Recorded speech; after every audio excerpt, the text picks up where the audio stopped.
What's up, guys? I am back, and iOS 15 is just a month away. And as always, we are going to discuss every single feature coming with this update. So, without wasting any more time, let's dive right in and talk about all the confirmed features coming in iOS 15. So to kick things off, notifications are going to see one of the biggest change with iOS 15. So basically we will have a new preference where you can set your notifications based upon what you're doing. So you're driving, sleeping or doing anything else. You will have notifications delivered in a different manner for all of those activities. So we will have the option to choose our own preference and there will be inline replies for each of those preferences. But all of this is going to be based upon a new lock screen. Now this is just a concept of how it can look, but again it's not the actual version, but we will see a brand new lock screen with iOS 15 that will bring a new way to deliver notifications, and maybe, just maybe, we'll have these tiny icons to quickly launch our preferred application. Now moving on, your iPhone is gonna get a brand new control center based upon Mac OS Big Sur in iOS 15. Now this is just a concept, but the actual one is going to be similar to this one. We will have the ability to move all these controls around anywhere we want, unlike the control center, and we'll be able to edit them right here instead of the settings app. So there's going to be a full redesign because the last time we had one, it was in iOS 11, and with iOS 15, we'll finally have a new control center. Now iOS 14 brought one of the biggest changes to our home screens by introducing widgets. Now as amazing as these are, they are pretty limited. I mean, they just show you information, and as soon as you click on them, they just open the application without doing anything else.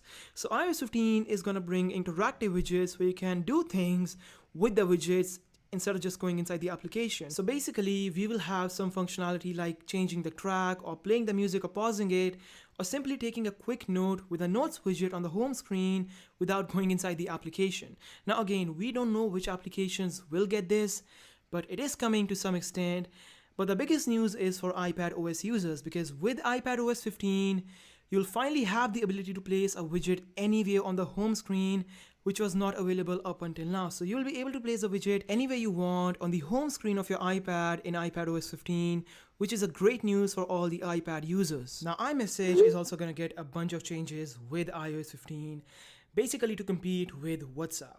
Now in iOS 14, we also got a ton of changes like inline replies, and there was categorization for all the messages like your transaction messages, your junk, all of that. But with iOS 15, Apple is going to focus more on privacy because WhatsApp had that fiasco a few months ago regarding data privacy and data stealing. So Apple wants to make sure that they position iMessage as a better product and competitor for WhatsApp, basically focusing on privacy and data stealing. I'm pretty sure in the presentation they will identify and actually say this, that how secure iMessage is. And over the years we have seen how amazingly iMessage fits in the whole ecosystem.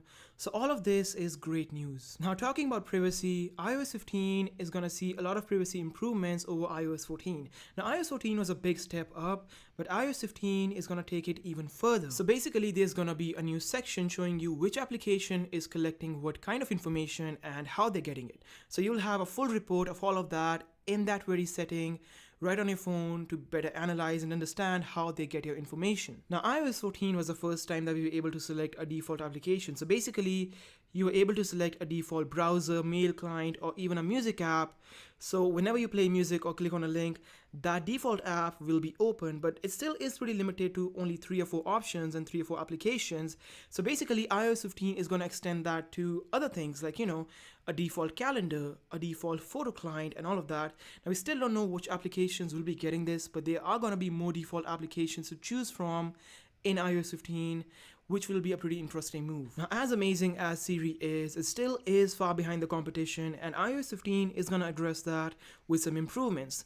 Now there have been some talks of an offline mode for Siri, but it hasn't been confirmed yet. So basically an offline mode will allow you to make phone calls, send messages, set an alarm or set a reminder, or even look something up from the dictionary without having internet. But again, that hasn't been confirmed, but there are some reports that Siri is going to be more smarter and will actually give you proper information instead of just giving you Safari links. So there will be improvements for Siri in iOS 15 and also for the Shortcuts app, because iOS 14 was a great update for them because everyone made their own icons, their own themes, and there was a lot of functionality that was unlocked with iOS 14, and Apple will improve on that in iOS 15, providing you more functionality. So all of that is gonna be amazing for iOS 15. Now I'm pretty sure a lot of you wanna know which devices will get iOS 15 and which won't. So basically everything from iPhone 7 and 7 Plus will get the update, but the iPhone 6s, 6s Plus, and the iPhone SE first generation won't be making the cut because for one, they're too old now and they were suffering in iOS 14,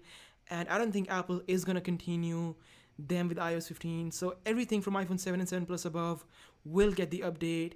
So all in all, if you have any of these devices, it's a great news. Now this one is easy because iOS 15 is coming for the developers on the 7th of June, and by then we will know every single thing about that update.